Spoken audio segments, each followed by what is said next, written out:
Now this is Pete we're talking to here, isn't it? You think Pete's going to go and join a gym? No, Pete's a bit self-conscious at the best of time. She's not really into the fitness scene anyway, right? So it's not for her, so she kind of disregards that side of things there. And do you really think Peter's going to give up a soft drink? Peter loves soft drink. Peter doesn't give up soft drink. Are you joking? Oh, I love this stuff. No, it's not going to happen. So she pretty much disregards what the doctor says. The doctor's given her some pills to take, so she thinks, well, I'll just change the pills and maybe I should be alright. Okay? Now, if Peter does this and she continually stresses out her pancreas, over a period of time, she may have what's called a dysfunctional or non-functional pancreas. The pancreas shuts down, stops working totally.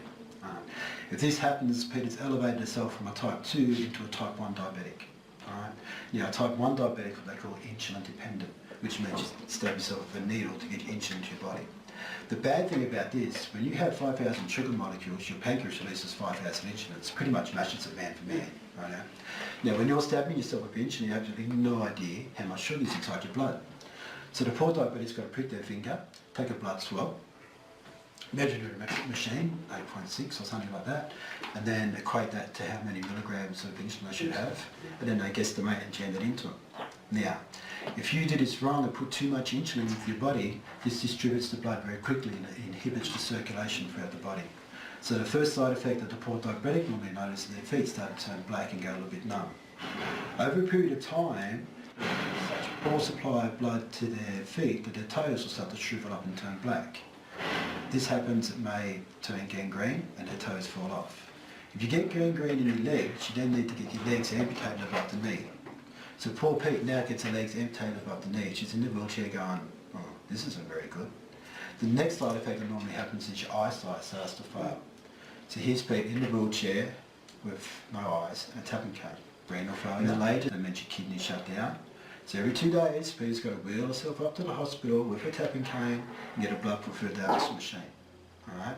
All the veins are now starting to collapse in her arm. She's in a pretty bad way. Okay?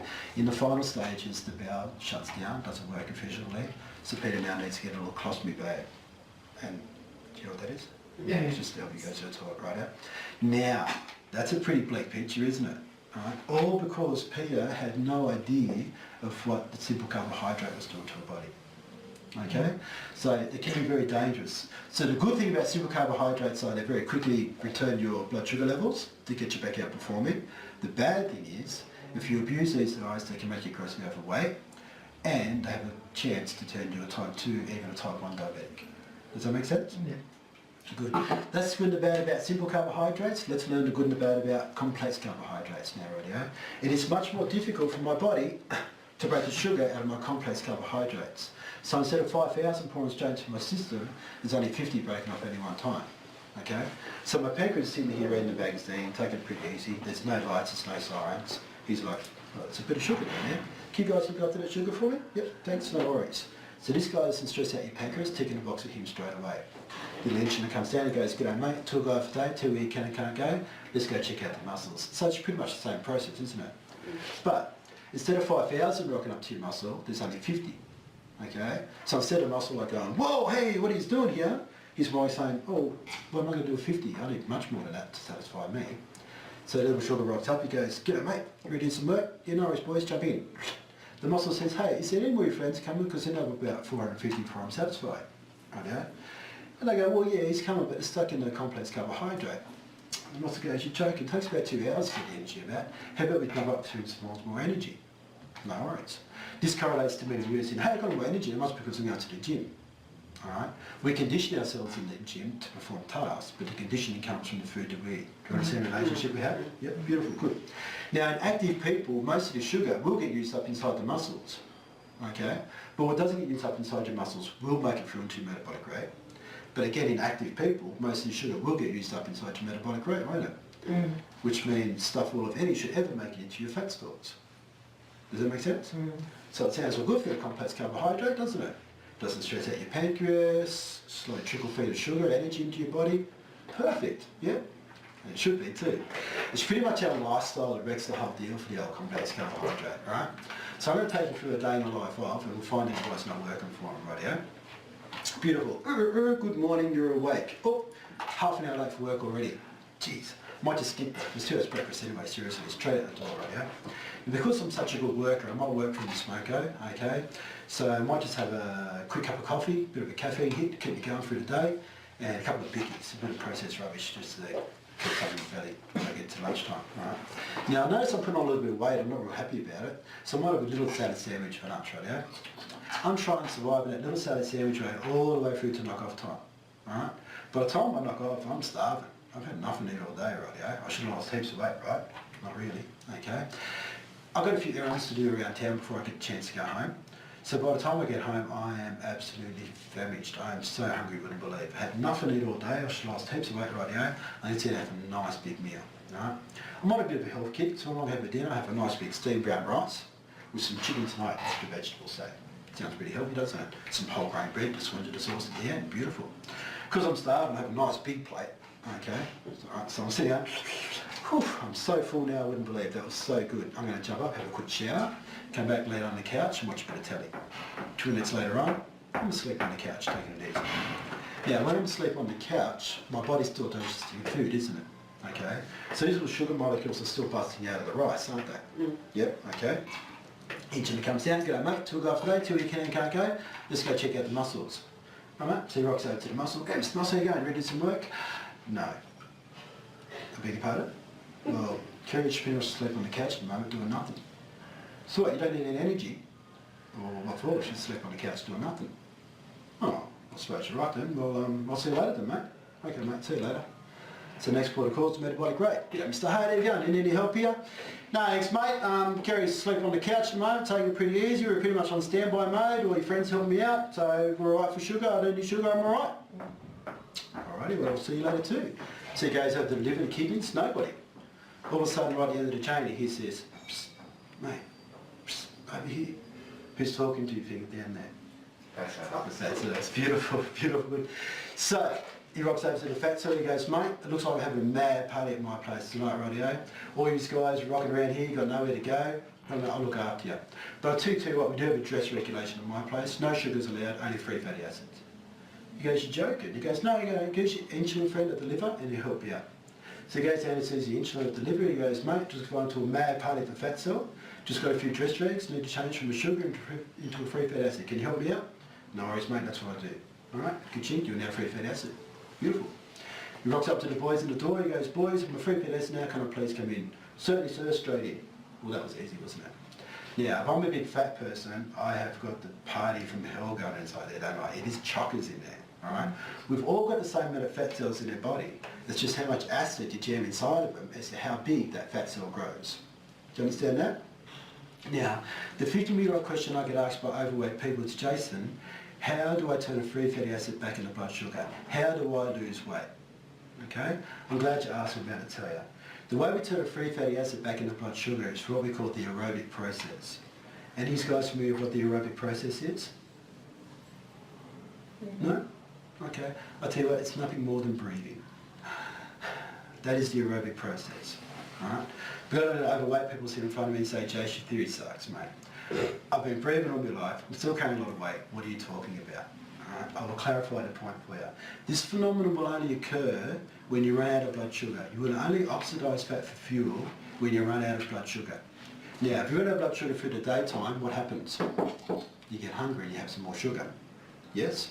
So when do you think would be the best time for you to run out of blood sugar? When? At night time when you're sleeping. Beautiful. So when do you think is the best time for you to lose weight? At night time when you're sleeping, right? And I'll tell you how to achieve this. We have predominantly simple carbohydrate for dinner that's going to very quickly elevate my blood sugar levels, yes? Okay? So it's going to go into my muscles, into my metabolic rate, probably into my fat stores. Right? But half an hour from sleep, drops back down to here, doesn't it? Okay?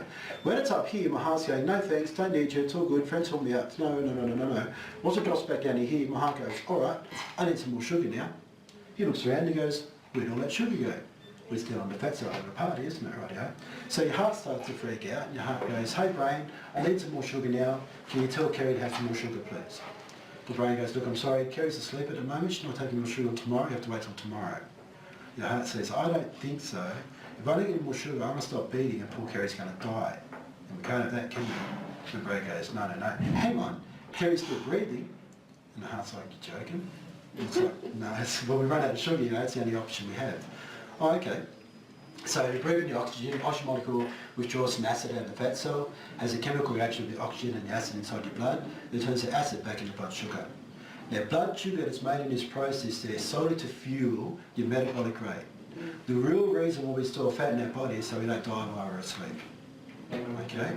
Now if we have complex carbohydrate before we go to bed, that's going to slowly trickle into my bloodstream all night, isn't it? So it's going to slowly fuel my metabolic rate all night, isn't it? Yeah, and the excess is going to get stored inside my fat cells. Does that make sense? Yeah, you're good.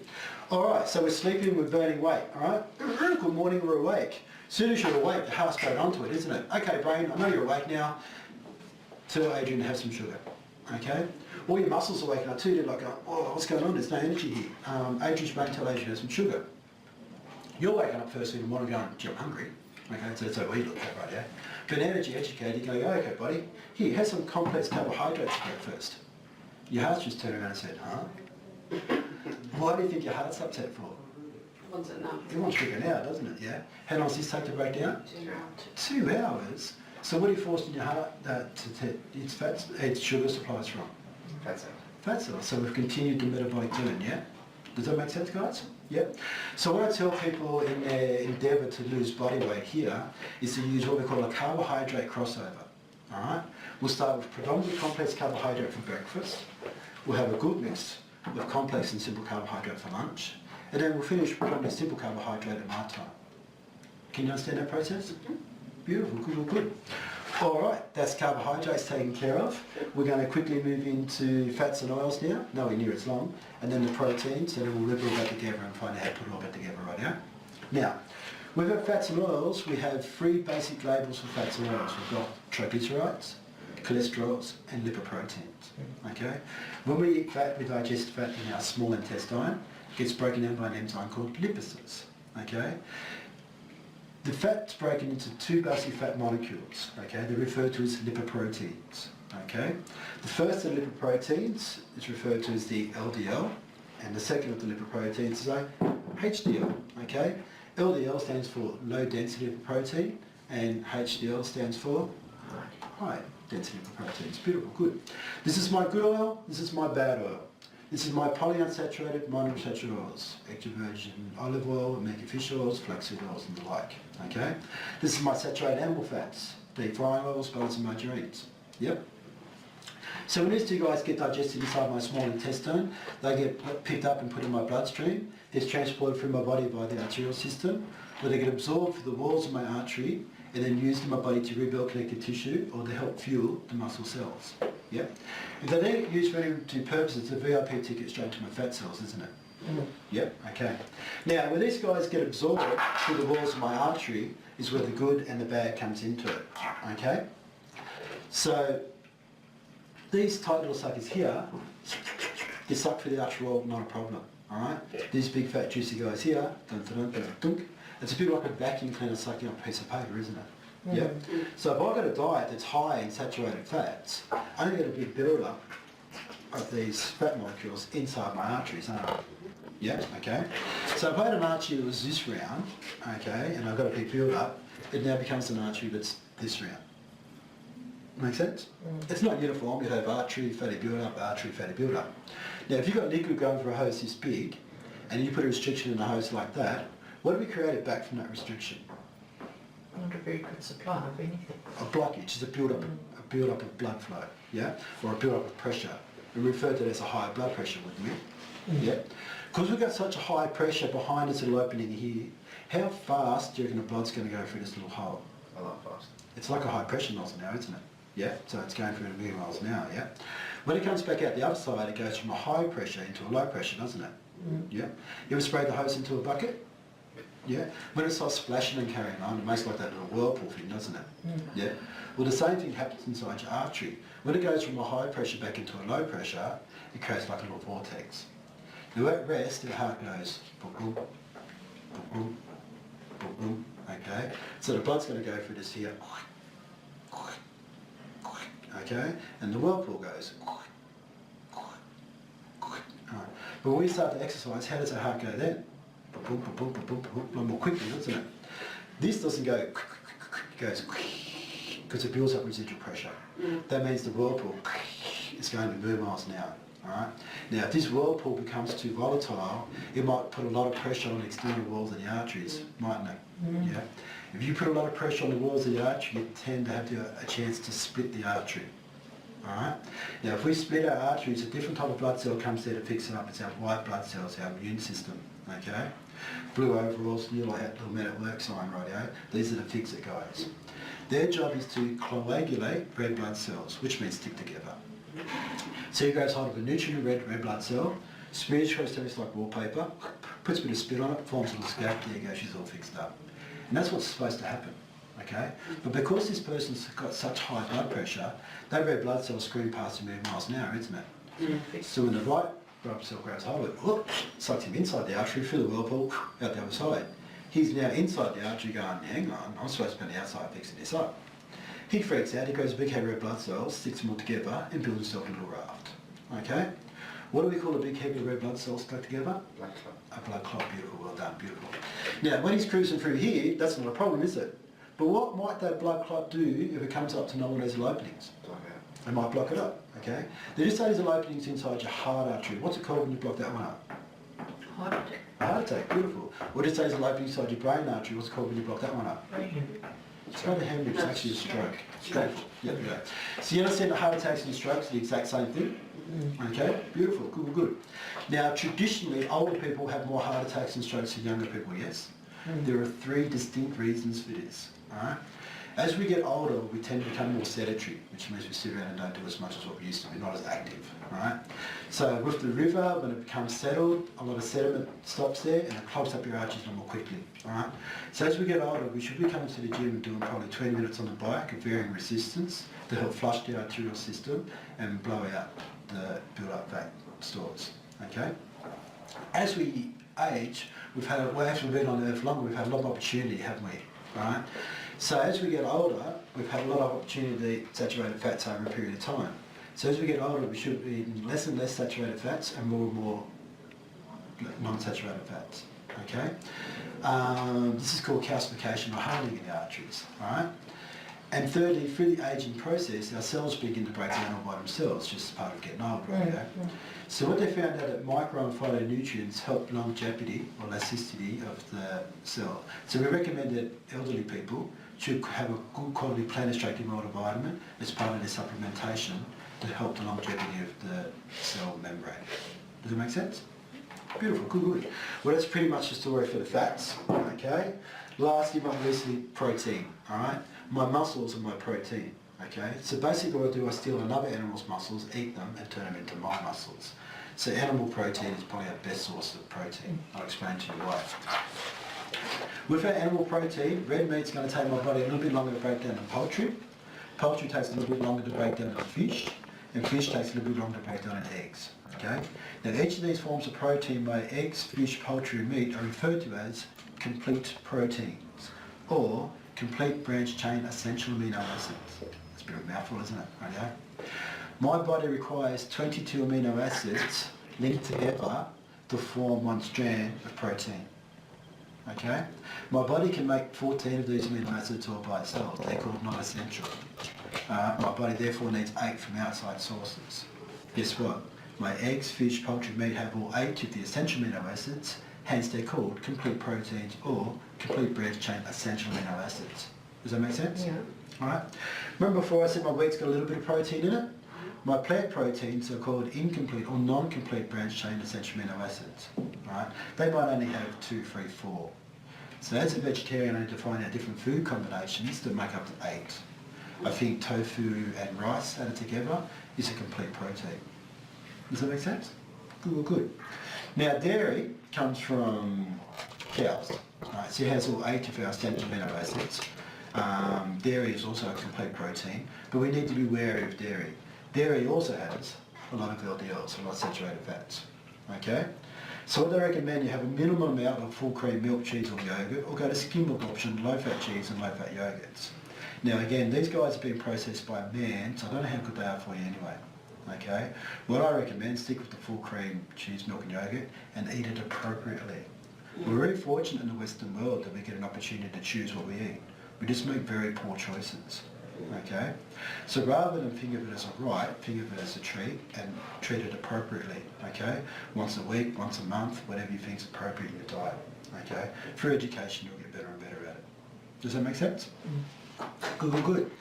Now, for a woman to come to the gym and do some physical hardcore activity, her body's going to require approximately 1.5 grams of protein per kilo body weight per day. So a 60 kilo woman to come into the gym needs approximately 60 to 90 grams of protein per day to sustain her protein requirements. Does that make sense? Now for men, we look at 1.5 to 2 grams of protein per kilo body weight. So an 80 kilo man will require 160 grams of protein. Does that make sense? Yep, okay, good. Now, if I was to have 160 grams of protein for breakfast, my body would use about 30 to 40 grams of that protein and turn the rest into fat or toiletry waste. Okay? My body can only handle a certain amount of protein at any one time. So it's best to break up our protein requirements throughout the day. Does that make sense? So if I had 5 meals of 35 grams of protein, that'd give me about 180 grams, roughly. Yep, does that make sense? All right, good, good. So we need to trickle feed the proteins into our body throughout the day. Right, we're going to go through the Latin book test now and test your newly acquired knowledge, right, yeah? We want to determine the difference between simple, complex and proteins, okay? So we're going to do now is a little what we call a food analysis, and hopefully you should be able to do this for all the foods that you eat throughout the day and then have an idea of what you're eating and putting into your body and how it works, okay? So let's go through and we'll see how you do this food analysis, all right? So for breakfast I have half a cup of oats. Oats is a complex carbohydrate, beautiful. Made with skim milk. Skim milk would be a protein, very good. On top with honey. Honey, sweet, melts in your mouth, beautiful. So it's a simple carbohydrate. Good, good, good. Plus 3 egg whites and 1 whole egg. Protein, beautiful. Now the white part of the egg is actual protein, the yellow part's cholesterol and those fats we're talking about. So what we're doing here, we're having 3 egg whites and 1 whole egg. So we're going to throw away 30 yolks so we don't clog up our arteries. Does that make sense? Yep, good. Now here we go, porridge and scrambled eggs for breakfast. Who has porridge and scrambled eggs for breakfast? It's not a very popular combination, is it? No? It's a traditional bodybuilder's meal. Alright? I know that oats is a very good complex carbohydrate for me to start my day with. It actually excites my digestive system. Alright? I also know that eggs are very quick acting protein, so it's going to get into my body very quickly as well. Okay? Now for you girls, the porridge, skim milk and honey would probably be enough. Okay? But just say you woke up one day and said, look, I'm so over porridge, skim milk and honey, I wouldn't mind having a few eggs. Yeah? What's a more traditional complex carbohydrate you'd normally have eggs on? Toast, beautiful. So what we've done here, we substituted the oats for whole grain toast. Does that make sense? So I'm not actually giving you a diet per se, I just want you to identify what complex carbohydrates you can have for breakfast and then eat one form of complex carbohydrate with one form of protein. Does that make sense? Beautiful, good, good. Now mid-morning, okay, this is our smoko, morning smoko. We've got a 200 gram table natural yogurt. Yogurt is a protein, beautiful. Made with a piece of fruit. Simple, beautiful, cool, good. So here I'm going to have a protein source with a simple carbohydrate, a quick acting sugar, to get us through our 2 main meals, and so I'm not hungry at lunchtime. Okay, so I'm not going to overeat at lunchtime because I've had my... A lot of people think, oh, I don't need that. I don't feel hungry until lunchtime. That's good, I don't want you hungry. If you're hungry, you're going to overeat, your portion size is going to be too big, and then you're going to have too much energy in your system.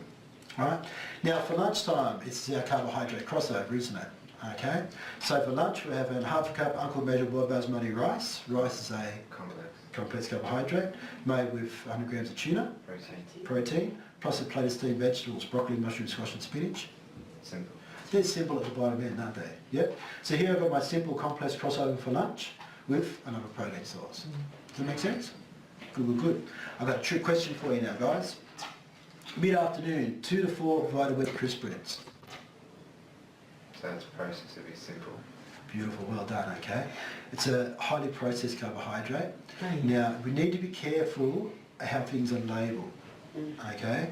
Vita-Wheat would suggest that it's made or as a whole grain wheat, yeah. It's a brand name, WWET, WHEAT. two differences, right? So we need to be very aware of the advertising pictures that are being put towards us, rightio. A crisp bread looks a lot like cardboard more so than it does a whole grain of wheat, doesn't it? With about the same nutritional value. Does that make sense? Yeah, okay. So be careful of that. So a little bit of simple process, top of sliced cheese. Protein. That's a protein with possibly some fat stores in there. Be wary of. And chicken. Also a protein, beautiful, good. Now for dinner, I'm having a baked chicken breast or a fillet of fish with baked sweet potatoes and steamed vegetables. What would I take out of this meal if I wanted to lose weight? The potato. Right, The yeah. veggie. No, potato. Potato. Why is that? Because it's starch, carbohydrate. Because it's a complex carbohydrate. Beautiful, well done guys. Now, how have you enjoyed the talk? Very good. Very good, yeah, Very okay. informative. Do you feel that you have a bit more control over the foods and how to lose weight, gain weight and the like? Yeah, all right. Well, thanks very much. I hope that helps you out in your weight loss efforts. If you have any questions, I'm always here for you and we'll get you into it. Okay, that's finished our talk. Hope you've enjoyed it too, and I hope you get the best out of it and you be as fit and as healthy as the rest of my clients here at the gym. Thanks very much.